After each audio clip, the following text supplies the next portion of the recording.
Welcome to Level Up Tribes. Level Up Tribes provides resources to help you attain the necessary resources to level up your mind, body, and soul and realize your full potential. It is about exploring, learning, providing you with the tools from the experts for you to create a better version of yourself. I am your host, Agnes Goodwine, and welcome, Tribes. Hi, how are you? I'm good. How about you? Not bad. Not bad. Why not bad? It's it's been a month. It's been a year. It's been a year this week. Let's just say that. Oh, this week. Okay. Yeah, it's been kind of hectic on my end. All right. I'm trying to be in control. Yeah, exactly. Tell me, what is it the problem? What's the issue that you are facing right now? Like after reading your book and everything, I was like, what is out of control, right? Like what I'm not in control of, and it's time. Like that's the number one. I need more time. I don't have enough time for everything that I have to do, that I want to do. So yeah, it's all like very interesting topic to dive into. Right? Yeah. Yeah, sure. Why not? Yeah, so I'm excited to have you. I really enjoyed the book. Yeah, a lot surfaced for me. I have a lot of questions. So I want to welcome you to Level Up Tribes podcast and Sure. welcoming you to our community here. So you are in Malaysia right now? Yes. I'm based in Malaysia. And so we kind of like stuck also. but next week only, I'm starting actually my Asia tour. So I have like 4 countries to go. And then, but I'm not sure whether we would have a chance actually to have the tour outside Asia as well, because it's like still not like, and we have like 2 small boys. 2 years old and 6 years old. One of them didn't get like vaccine, and then so we're kind of like still thinking of like should we not, right? So we're still considering. Yeah, especially with the babies. Oh yeah, it's very difficult. So one of the things that I'm dealing with now, my kids are grown, and my youngest is moving to Seoul, South Korea. Ooh, nice. Next week. So I traveled last week he lives in Oklahoma. And so we've been all day kind of back and forth with his moving and, me being worried as a mom. Like it's just all of that going on, right? My sister-in-law also live in South Korea. Yeah. Yeah. So she and her husband, they moved to South Korea about like a year ago. Okay. And I mean, they are very lovely people. They are like, but the only problem is like one is like language, and then the secondly is that so this is something later you will find out too. So they give you this identity card, and then they literally call foreigners alien. Stop it. Well, that's not too far off from America. So in the card, like usually they would call it like a immigration or like I don't know, like expatriates or international something. They call the card itself, it's written alien. Oh. I've never that word alien when it referenced a human being. It's a department of like alien something. Yeah, like where are we? Men in Black? I mean, I don't know. But yeah. Yeah. So when I saw it at first, I didn't believe it, until she sent me the card. I was like, "Are you serious?" That's crazy. Well, is it safe? I mean, like I just worried about him so much, and but there is a big community of American there. Okay. There's a very, very big community of American. Okay. So he definitely will find a lot of American friends. Okay, good. I hope so. And I think they have a very good relationship with US anyway, so shouldn't be problem at all. Yeah, I just told him, I said, just don't drive off and end up in North Korea. Just, just don't do that. Just stay there. Okay. Just stay there. Oh God. Okay. So again, welcome to Level of Tribes podcast. Today we Sure. have Dr. Reza Abraham, founder of the InControl Group. He is an author, executive coach, leadership consultant, and speaker focusing on topics that have transformed hundreds of organizations, empowering people to be in control of their lives. His philosophy, summarized by his new book that was released this year in January, In Control, imagines a world where most people are in control of their lives and career. Reza was born and raised in Iran and now lives in Malaysia with his beautiful family. I was stalking your Instagram page and saw your beautiful children and your wife. So congratulations to that. Thank you. So yeah, so welcome to Level Up Tribes podcast. Thank you, Agnes. Thank you. Thank you for having me. It's really an honor to know always new people, new audiences. It's always a joy to meet new people. I'm very glad to be here. Yes, I love it too. You know, when I first started my podcast, I only did local here in this area. And then the pandemic hit. And so once the pandemic hit, you know, I had to pivot. And so I went on Zoom. And it was amazing because I started meeting people from all over the world. Sure. And now I can't stop. Yeah. I think I'm going through the similar journey as well. You know, that's like last time we have like a very, very local outreach. I mean, mostly was like through the Asian community and so on. I mean, I was very exposed into like, you know, US market, Europe market, but knowing people, and this is something that, you know, because we can't travel extensively now. So we have the chance to just digitally travel. And then I always been a fan of like traveling because I believe that, you know, when you travel, you get to experience like, you know, people or get to know people that they're just not look like you know, they're not thinking like you, they have a different feeling, different background. It just broaden your horizon, right? So it's just lovely. Yeah, it's really, really lovely. Yes, I love people. I just, you know, of course, that's why I'm doing a podcast. I love culture.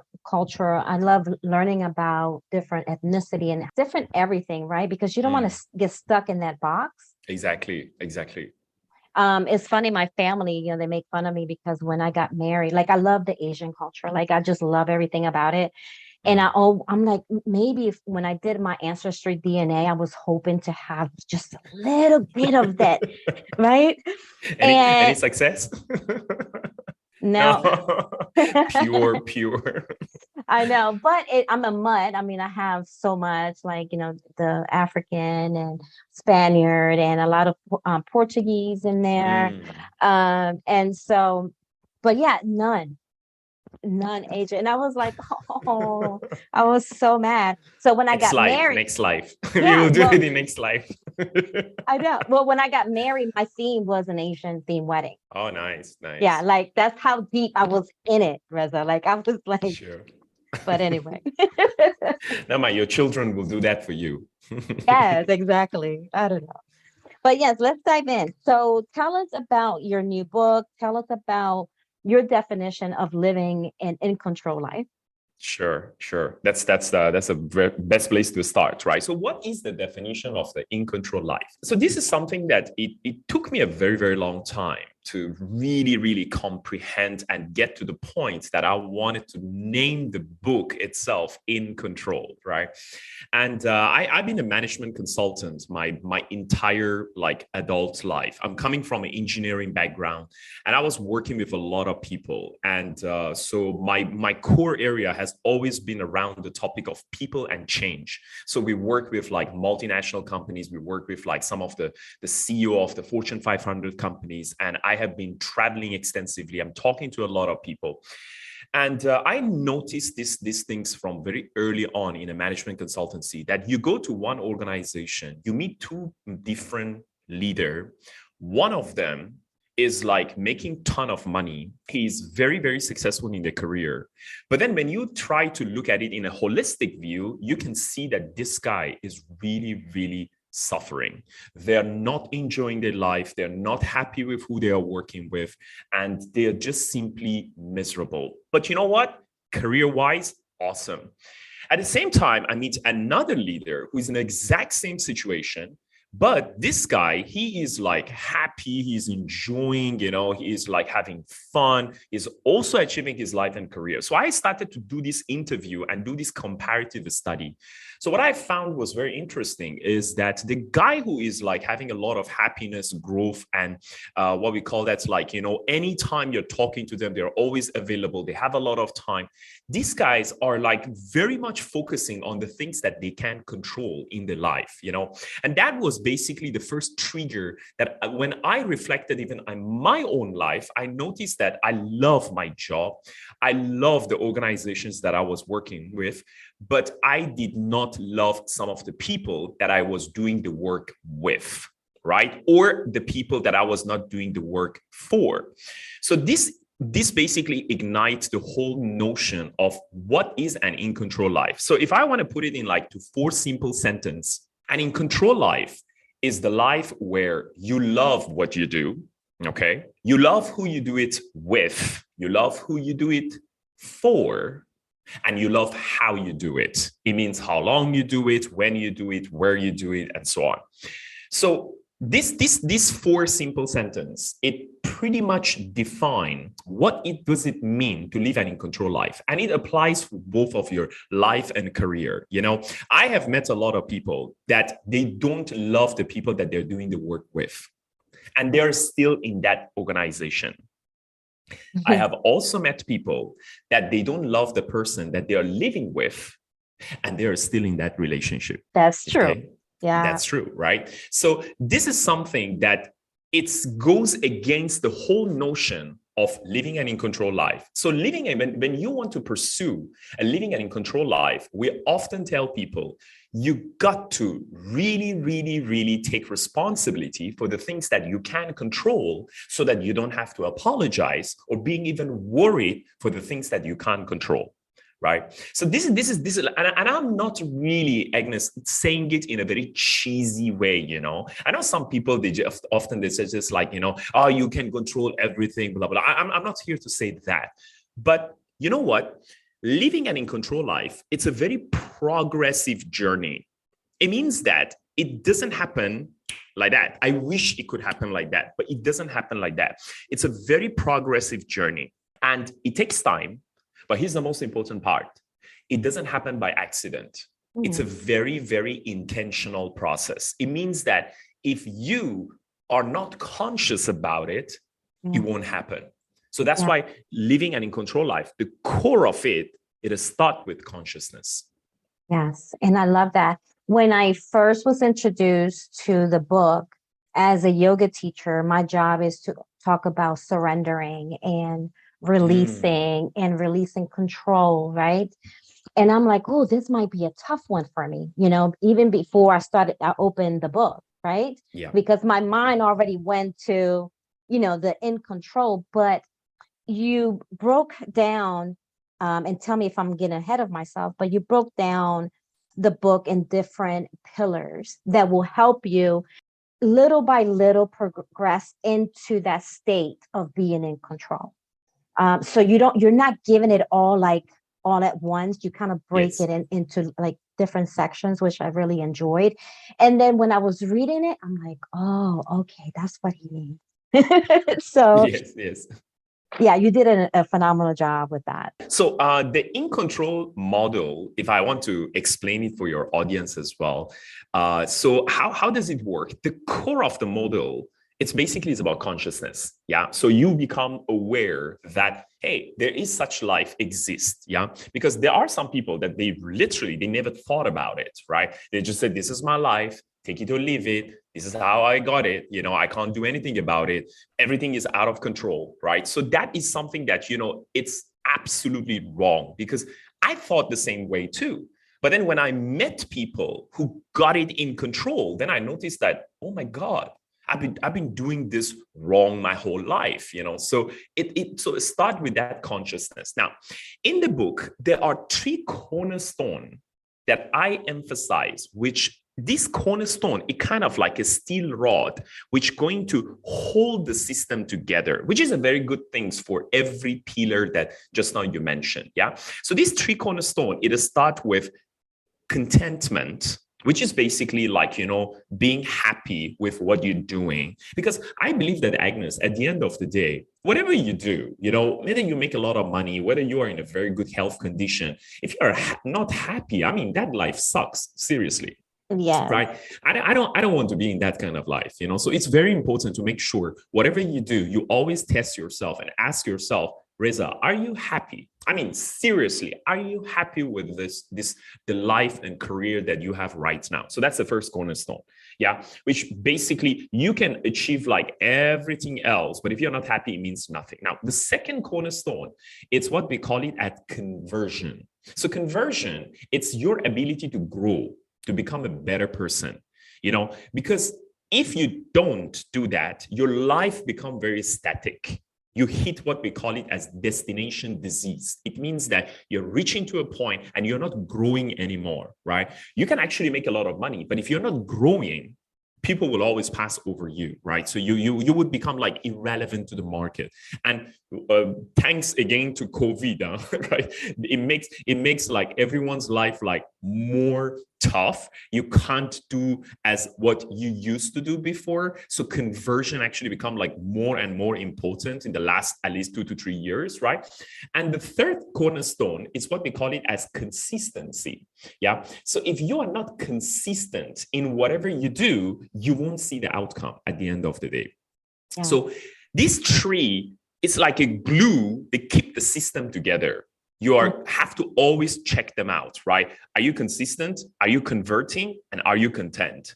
So then it comes the next, the pillars that you mentioned just now, which is basically we are breaking down into like 12 pillars. Some of them is very life related. It's about life mastery. Some of them is about work mastery. Like life mastery one is like our character, our cash, our condition. Work mastery, things like communication, collaboration, companion. So these are some of the things that, the 12 pillars that each and every one of us at a different point of time, at the different stages of life, we do have different, basically like, interests at the end of the day as well. Like if you ask me, if I wanted to do this, let's say, for example, the assessments that we have for InControl, even in our website as well, if I wanted to do that, maybe about 8 years ago, my priorities in life are very different compared to today because we grow. We are not also stagnant, right? So different stages of life require different pillars to master and get better and get in control. Yes, absolutely.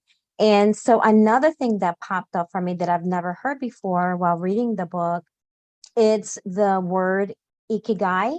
And okay. Love that so much because, again, in our teachings during our yoga practices and everything, we talk about Dharma. And so that word that you use in the book, I'm like, wait a minute, I've never heard that before. And I had to look it up, which is finding, our purpose, the right way of living. And what made you plug that in there? Oh, yeah. So Ikigai actually is, I first learned about Ikigai back in 2005, 2006. So I had this Japanese mentor. This guy actually has been in Malaysia for a very, very long time. And I met him and he made me actually fall in love with the Japanese culture. So he explained to me about Ikigai, and Ikigai, basically, if I want to put it in a very simple word, is a secret recipe of living a happy, long life. Yeah. And it has started in very, very small town by the name of Ogimi, if I'm not mistaken. Ogimi or Ogimi. It's in Okinawa, Japan. And so what happened is that they did this longevity study in that town. And they noticed that this town, the people who live there, they are living, most of the population in this country, they make it to become a centenarian, the people who live more than 100 years, right? And they just don't die, it's just like, even they don't die by accident, So they just notice like, how come this guy managed to live such a long life, right? So they did a study there. Of course, they found like many elements that helped them to become who they are. But one thing that actually stand out is this culture of that they call it as Ikigai. So Ikigai, like what you mentioned, is about finding what is the purpose of living. Like what is your existence in this world meant to be, right? And because a lot of people basically they're asking this question of like, what's the purpose of life, And so basically they're asking the wrong question.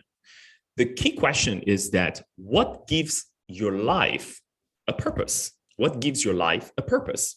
So Japanese, basically, if I want to summarize it, I mean, it's a whole book by itself. So if I want to summarize it for anyone right now that they want to understand, like, what is my purpose of living? Like, what gives my life purpose? You just need to ask yourself like 4 simple questions. Yeah. The first question is that, what do you love to do? What do you love to do? So what is the meaning of what do you love to do? When we love to do something, it means that even if you don't get paid, you're still okay with that. You're still doing your very, very best. And when you are doing it, you don't really think of time. It's like, have you ever been like, you are engrossed with something which you really, really love doing it. And then you are doing the things. And then after that, you look at the time and you're like, oh my God, it's already 5 p.m. Yeah? I didn't even notice that the time passed so fast. Yeah. So that's the sure sign that you are in love with that, doing that things, right? Which I personally believe that every one of us, we do have certain things that we love doing it. Now, the second question is that, what is the things that you really, really good at it? You're really good at it. I have met a lot of people. They say like, oh, I love singing. But then when they sing, then you're like, maybe you can try something different, meaning that you love to sing, but you know what? You don't have that gift of like, the voice and everything, right?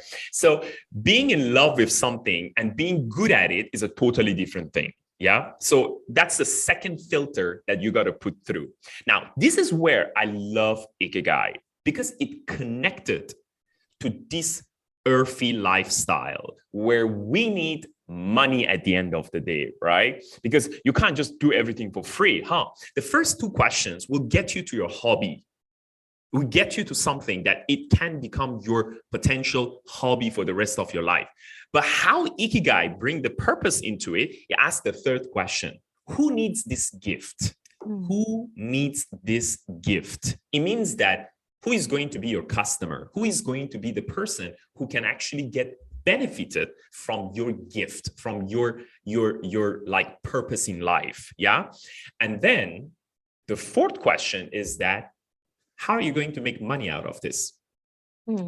Because there are people who might say, oh, very good, I love it, well done. And then you ask them, would you pay? You say, oh, no, I'm not going to pay for this, right? So you also need to find a way how you're going to make money out of this. Now, so Ikigai, they said, the center of these 4 questions, which anybody can just simply go through it, do a filter like this. First, ask yourself, what are the things that you love to do? Second, what are the things that you are very good at it? And then you ask yourself, who is going to be your customer or any stakeholders that can get benefited from this? And then the fourth one, you just ask them like, so how are you going to make money out of this?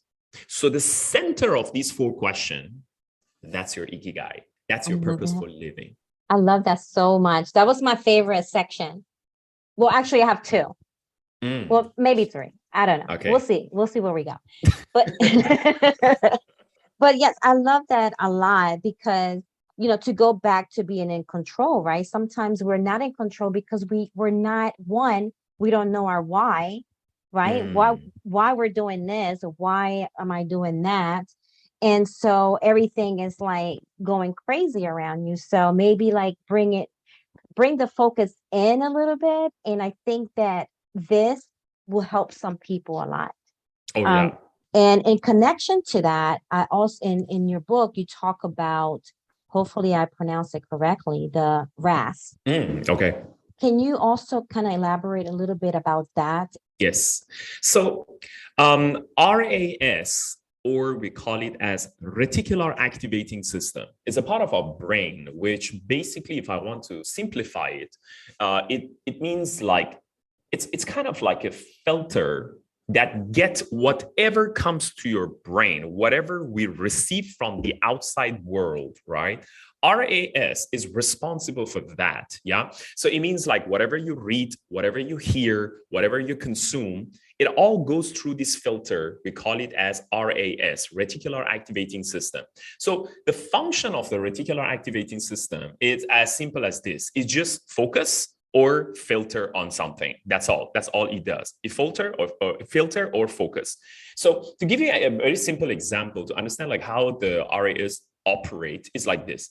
Agnes, have you ever experienced this before? Like you have like a very early flight in the morning, let's say like 6 a.m. in the morning, yeah? And then you put your alarm clock at 3 a.m. Okay. And then just like a few seconds before the alarm clock goes like, you wake up yourself. Have you experienced that? All the time. All the time. So you know what is that? That's the job of your RAS. It means that when you sleep at night, we don't trust our RAS. We put the alarm clock, but our RAS doesn't trust the alarm clock. You say, I will wake you up before 3 a.m.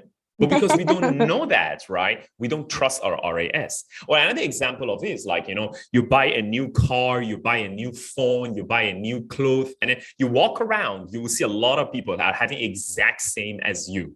And then in our mind, we go like, why people are so jealous?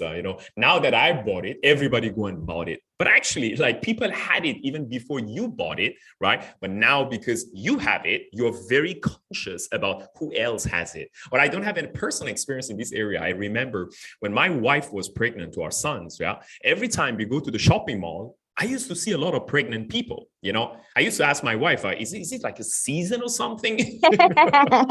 Like why everybody is pregnant? Yeah. But actually people are pregnant like all the time. It's just like now that my wife was pregnant. So I notice a lot of pregnant people. So that is your RAS. So RAS actually is the coolest feature of our brain. So what is the usage of RAS? Here's the tricky part. We can actually be in control of our RAS or allow our RAS to be in control of us. So what is the example of both of them?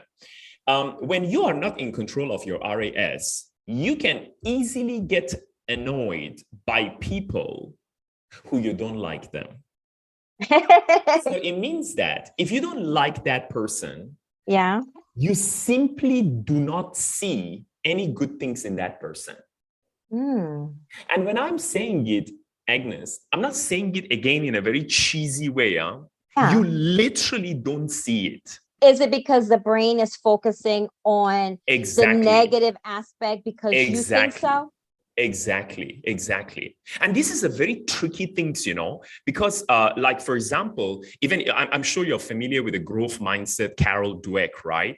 They did a very similar study. They found like leaders who are not in control of their RAS, they're dealing, for example, with one employee, and then that person, the leader doesn't like them. No matter how much effort the employee put, if you ask the leader, is he growing? Is he improving? You say, no improvement. And then you're like, can't you see it? You say, no, I can't see it. And they really cannot see it, They really cannot see it. It's just like the brain will just filter that.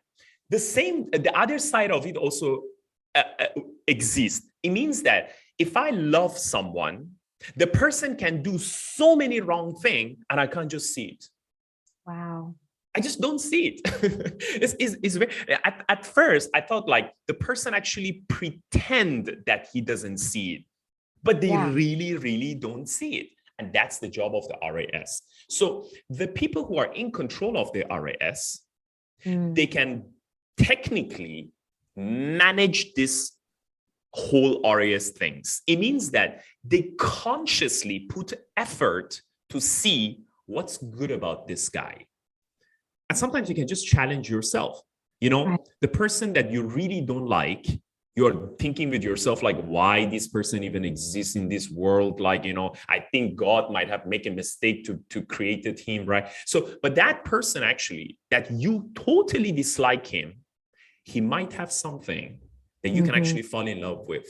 Yes. So that is basically how the RAS works, right? I mean, this is like a very, if I want to simplify it, in an easy, understandable way. Yeah. Is this one topic that I know you do a lot of seminars? Because I would think like that alone in a career setting, like people need to know, right? To change their mindset, right? Because if not, like you said, you're looking at an employee who's really trying, but because you're not in tune with yourself, right? And everything, you're not seeing it. Yeah. So that's why sometimes, for example, especially when I work with the leaders, I often tell them, like, doing a 360 feedback or exposing yourself to what we call it as, like, leadership, we call this as a Johari window. There are certain things that you really cannot see, but other people can see it, right? So putting yourself out, let the fear a little bit in, make yourself vulnerable. You can actually learn a lot about yourself. Like I myself, I thought I'm a very, very good listener, for my whole life, because my job as a management consultant is all about listening. And then I noticed something very interesting. I noticed that I am a very good listener, but with the people that I may just see them or meet them once for my whole life. But when it comes to my own family members, with my spouse, with my wife, with your husband, with them, sometimes we may be a terrible listener. Yeah. And that is something that you don't know it. You think you are a very good listener, but actually, if you ask like your spouse, they will say like, you're a terrible listener, Yeah, my husband might say that. He probably said, no, I'm terrible. I mean, it's good to do that self-reflection, right? Because if you don't do it, you never know, right? You never know. That's true. Oh my God. So much to learn, right? About ourselves, and everything is interconnected. Because we are so complex. We are. We are very complex. Human being is so complicated, so like the more you know, the more you understand how little you know about yourself and the people around you. Right. Did you always wanted to motivate, like doing what you do now? What shifted for you that you wanted to speak your voice about everything you have learned through reading all the books that you have read over the years, writing this book? Like what was the purpose of bringing this information forward to the world for you? Authors generally, they are, when I went through the process of the writing, we always have like something in our head that we are writing to that person. Yeah. And so I was, when I wrote the book, I was really, my core intention was I wanted to leave this like a legacy. I wanted to leave it like a masterpiece for my two sons, which basically I wrote I acknowledge it, like, I'm basically like, giving the book to them. Yeah. So because it's like, unfortunately, life does not come with a manual. It's so weird, right? I wish like everyone, when they're born, they give you like an IKEA, they give you this like manual. Okay, so this is the first things, this is the second things, this is the third things you need to do. There is no manual for life, right? So every one of us, we have to go through a trial and error to learn something. But this is what I learned from Richard Dawkins, the author of Selfish Gene. So he had this piece in the book, which when I read that sentence, it really dawned on me and changed my perspective. He said, adults who only learn from their own trial and error will always lose to adults who learn from other people's trial and error, right? So life is short. Not every risk really worth taking. Yeah. So when I wrote the book, I really have this intention that if somebody wants to like restart their life, if they want to build a better life, because the definition of the better, it's very subjective, right? So different people define it very differently. The way that you define success might be very different than the other person. So I wrote the book with that intention, That was my core intention, to leave something that, if, let's say, for example, because we don't know how long we are going to live, right? So this is what, like, who was it? I forgot the name of the author. He said, like, aspire to inspire before you expired, right? Oh, Because wow. we I don't, like that. we really don't know how long we are going to live, right? Tomorrow you might just walk out, and then you go through an accident or something, right? And things can end. So I wanted to leave that legacy behind, right? So if one day, for example, my sons wanted to know their father, right? So they can actually have, like, one place, like, oh, this is how my father was thought, this is how he thinks about stuff, right? So that was my initial intention. But, and of course, like, you're not writing the whole book for your two sons, right? So you want to share that gift with as many people as you can. So that's how the whole idea of the book. But you know what, something, Agnes? It took me 10 years to just sit down and write the book. Oh, wow. Really 10 years. I was procrastinating it for a very, very long time. I was thinking, like, I'm not ready. And I think the guy who also kind of, like, put me into this whole notion of writing it was James Clear, Atomic Habits. Oh, yeah. So yeah, it's fantastic, right? So he's the one who gave me the idea of, like, these things we call it as a tick list. So I wrote for 1 year every single day, and I finished the book every single day, 6 to 7 a.m., a specific place. I sat down there and I wrote 1 year. I swear to God, for 1 year, I did not even miss one Saturday. Every single day I was ticking it. I even have that tick sheet. Impressive, especially with two little ones. Oh yeah, I know. And especially, like, because my second son, he born actually while I was writing the book. He born in a pandemic. so you can imagine, like, like, no sleeping. But, well, this is how it is. When you look at the outcome, when you see, like, when the book is out, it's like, it's really like, I think writing a book is like really like giving birth, so you're giving birth to something that it wasn't there in this world. That's the beauty of it. Yeah. So you grew up reading a lot of books, apparently, because you reference a lot of books and a lot of authors in your book. Yeah. And I wrote all of them down. Some I have, some I've never heard before. Do you think those, throughout your life and reading from all these inspiring authors, that they gave you the blueprint for you to become this inspiring author and motivator, where they kind of like gave you that little nudge? Oh yeah, for sure. It's, one of the things that I always tell people, especially those people who don't read, I mean, there are two groups of people. One is the people who buy the book. Three types, I can say. One group is like, they just don't buy and they don't read anything. They don't even listen to any books or any stuff, right? And those people, I really call them an ignorant people. Because you should do it, you can do it, and you don't do it. Then what to do with you? The second category of the people, that they buy the book, but they don't read the book. Meaning that they buy it for self-development and it becomes a shelf development, so they just put it on the shelf and they think, like, if I put the book there, if I pass by the book, I might become smarter. You don't, right? So that's the second category. Now, the third category of the people is that the people who buy the book and they really, really read the book. Yeah.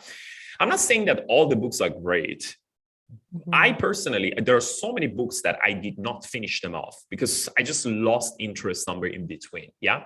But the importance of reading is very, very important because you can actually buy a book, you can read that book, and you can download someone's experience, like 5 years, 10 years experience by spending like $10, and that's amazing, right? Isn't it? It's really amazing because the person, I mean, one of the advice that I always tell people is like, I think everybody have to write a book. Yeah. Everybody. And when they write it, they understand how much effort does it take to put a book out. It's really, really hard. It's a hard work.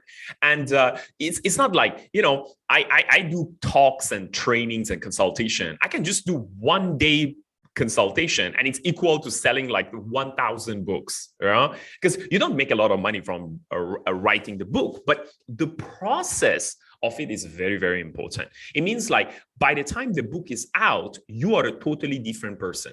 Yeah. So meaning that writing the book itself is not important, but listen to this part very carefully.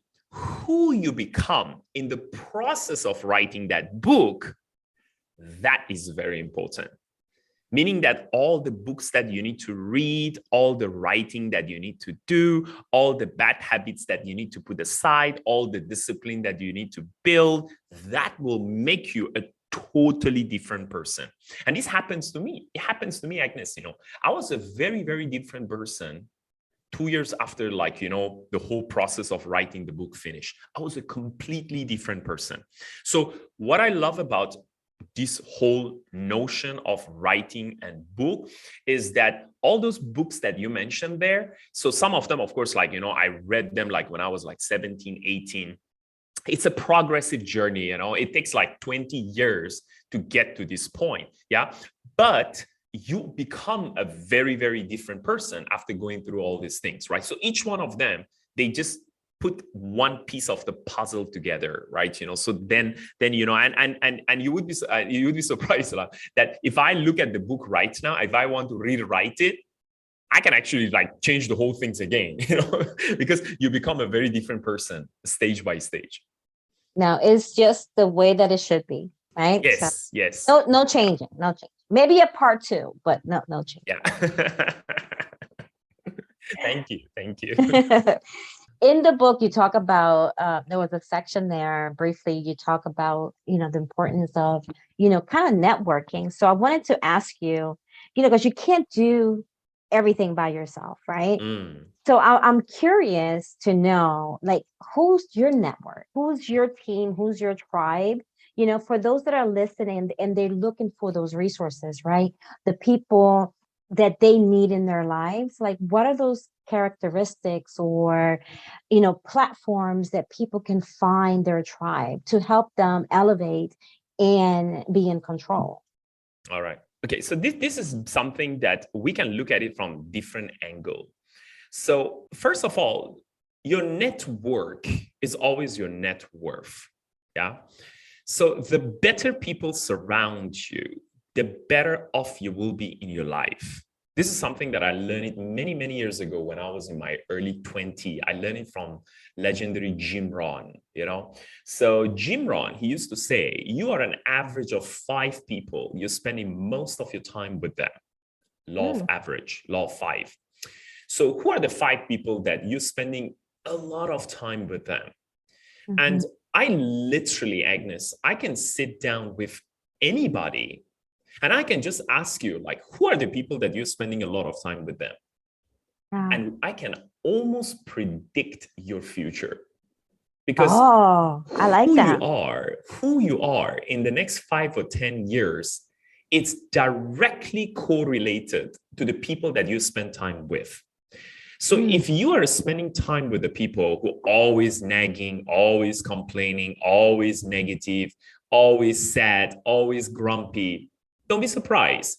You will be the exact same person in the years to come.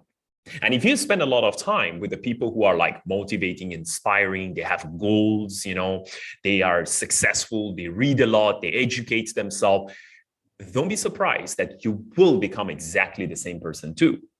Okay. Yeah, because we copy the world that we spend a lot of time with them. So to build a network, I think the very, very first step is for everyone to just sit down, write the name of like 5 to 10 people that you spend a lot of time with them. And if you think that the average of all these people, it's tilting towards negativity, complainers, no goals, don't take care of your health, don't take care of your body, and so on, it's time to change. Because you can't change everybody around you, but you can choose who to spend time with. Yeah. So that is one aspect of it. The second things that I can tell, Agnes, is about having mentors in your life. I was not even 10% of who I am today if it was not because of the mentors that I had in my personal life. You know, even right now that I'm talking to you, I have 4 mentors. One of them, I only talk about my finances. One of them, I only talk about business and leadership. One of them, I only talk about health. And one of them, I only talk about relationship. So the questions that you might have is like, why do you have 4? Because frankly speaking, I have never met anybody who got it all figured out. Everybody is missing it somewhere. The guy who is like really, really wealthy, yeah, his health is not good. The guy whose health is very good, he got no money. The one who got a lot of money, you know, his relationship is very bad, right? Because we all missing it somewhere, right? Nobody is a perfect person. But having a mentor is a very, very important part that people need to pay attention. You see, mentors are not good at telling you what to do, you know. You know what they're good at? They're very good at telling you what not to do.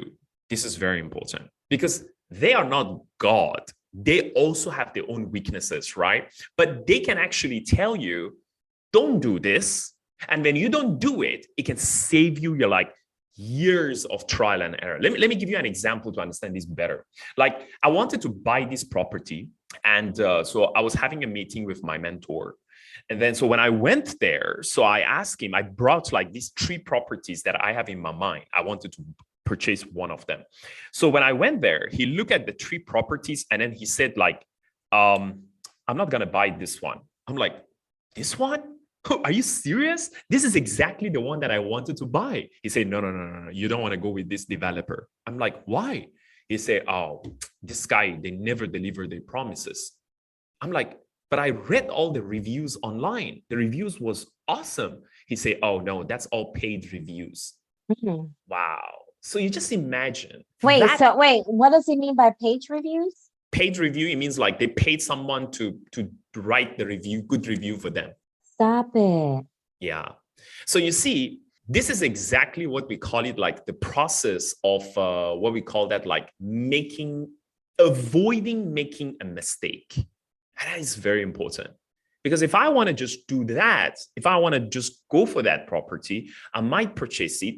5 years down the road, I regret what I did in my life. So mentors are really, really good at like telling you what not to do. One more bonus point on mentorship is that always look for mentors for your strength, not for your weaknesses. I mean, you can have for your weaknesses, but it's not going to be impactful. And mentors usually easily get bored with someone who doesn't know much. So what the mentor does, mentors will help you to go from good to great. So you are very good at something. So let's say, for example, you are great in yoga, right? So you need a mentor in yoga, someone who can actually bring you to the best. Like I had a mentor for my speaking, you know, I thought I'm a very good speaker. But then when I had a mentor on my speaking business, I was like, oh man, you know, this is like amazing, you know, because they can just polish your gem, you know, so you can become like extremely good at something. But if you get someone as a mentor for your weaknesses, so let's say for a scale of 1 to 10, now you're just at 2, and then you get a mentorship, then you become 3. But then let's say you're at 6, you get a mentor, they can easily bring you to 10. That's how mentor works. Yes, I believe in mentors. I have a few too, but I need to find my finance one. Oh yeah, that's a very big one because I think the cash chapter where we talk about like wealth management, and this is very important. I found my mentor on cash wealth mastery when I was around 25, 26. And this is like about 15 years ago. And then, so when I met this guy, he was very wealthy. He was not rich, he was wealthy. The meaning of wealthy, it means the guy who can actually make a lot of money, and he's also free. He's also in control of his life. Yeah. Rich are the people who just make a lot of money. You want to meet them for 5 minutes? Hey, no time. Yeah. But wealthy people are the people who make a lot of money, but they're also very free. This guy, who was like that. And I love it. I love that. Wow. So let me ask you before we wrap our interview, because I will have you on the Zoom call for a couple of hours. So let me just bring it back down.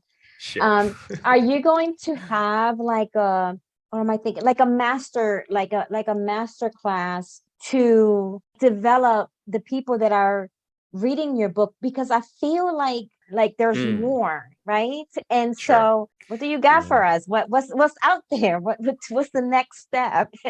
We are actually in that process of doing it. So there are two more pieces of the book that is coming out this year. So one is we are also coming up with a workbook for the book because like, you know, sometimes they read the book, but then they need like, okay, so how am I going to put this step by step and get into work on that, right? So that is one thing that is coming. The workbook of the In Control is coming. The second thing is also, we are coming also with a planner as well, because one of the most important piece of living an In Control life, Agnes, it's about reflection. Reflection actually is the most important part of living an in control life. And, you know, the reason actually reflection is so important is because most people are thinking that experience will make you wiser. Most people say like that. But frankly speaking, if that's the case, when people get older, they're supposed to get wiser, right? But I know a lot of old people that they're just getting older, they're not getting wiser.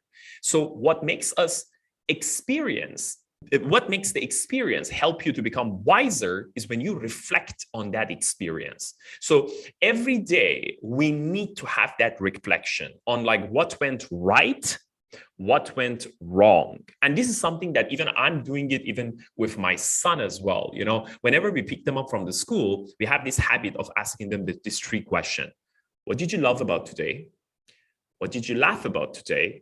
What did you learn today? So we don't ask them a classic cheesy question of like, you know, how was your day? Fine, finish. Yeah. So that's like a very bad way of helping someone to reflect. So the planner is going to help to create that daily reflection. And that is very important. So these three pieces coming together, we are also in the process of recording the masterpiece, the master class for In Control.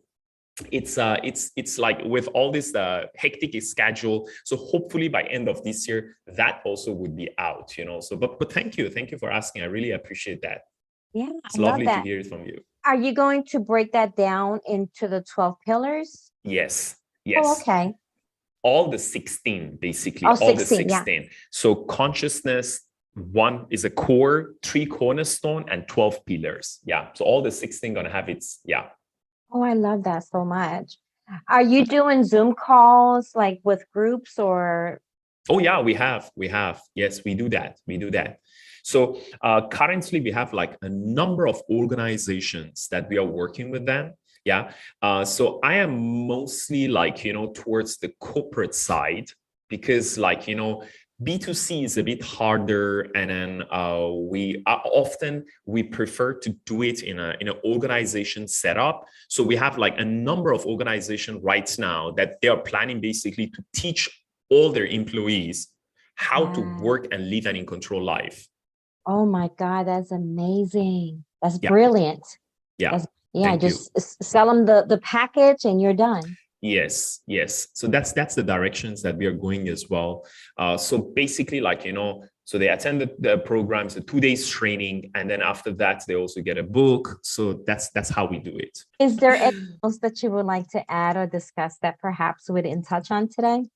Yeah, I think yeah. So we have spoke about a lot of stuff, right? And it's like, you know, it brings the best out of me whenever I meet someone who is like very curious to know about all these things. And I think living in control life also, it's really is a curiosity journey. It's like, you know, so you have already tried so many things, yeah, and then you want to bring the best out of yourself and you want to try it out and making sure that you go for it, you know, because unfortunately, Agnes, there's a lot of people actually who listen to all this stuff but they don't take action. That's the sad part, right? So and usually what we see is that less than 5% of the people, they really start the journey. They start to, like, you know, work on certain area. Sometimes you just need like one success to build your life on top of it. Really want success, you just need to achieve one thing. And that one success can become like your best role model to achieve another success. This is what like Jim Rohn, Zig Ziglar, those people used to say, like, one discipline will impact the next discipline. So it all starts with a small step. Yeah, one thing, just do one thing. I mean, this is the best questions to put to people who are listening to us. If everything else remain as it is, what is the one change in your work or in your life that you can focus on? Like one change. What would that be? So you look at the different pillars in the book and decide what is the one thing that you want to do. It could be as simple as like make up your bed every day, plan your day every day, reflection every day, read every day, I don't know, gratitude every day, yoga every day. Like what is the one thing? And all you need to do, you just do it for 10 weeks, means 70 days. And I guarantee you, your life going to change. I guarantee you. Yes, lovely. Well, it was a pleasure meeting you and chatting with you. And I wish you the best. It's amazing, all the work. I'm gonna start following you on social media, trying to peek and see what's next. Sure. Do you want to give out your social media platforms? Yes. So I am basically pretty active on Instagram and LinkedIn. I also have other platforms like Facebook, TikTok, Twitter and all, but not as active as Instagram and LinkedIn. And then the book also is available on Amazon and other platforms. Like we are almost in 33 platforms, Book Depository and so on. So yeah. So I would be more than happy. I will answer questions. So if anyone has any questions, I would be very, very happy to help. Awesome. Well, thank you again. Most welcome. Thank you. Thank you for having me. Thank you for listening. Please visit the website at www.leveluptribes.com. And please subscribe to the podcast and share with your family and friends. Be sure to tune in to our next episode. Catch you all next time, my beloved tribes.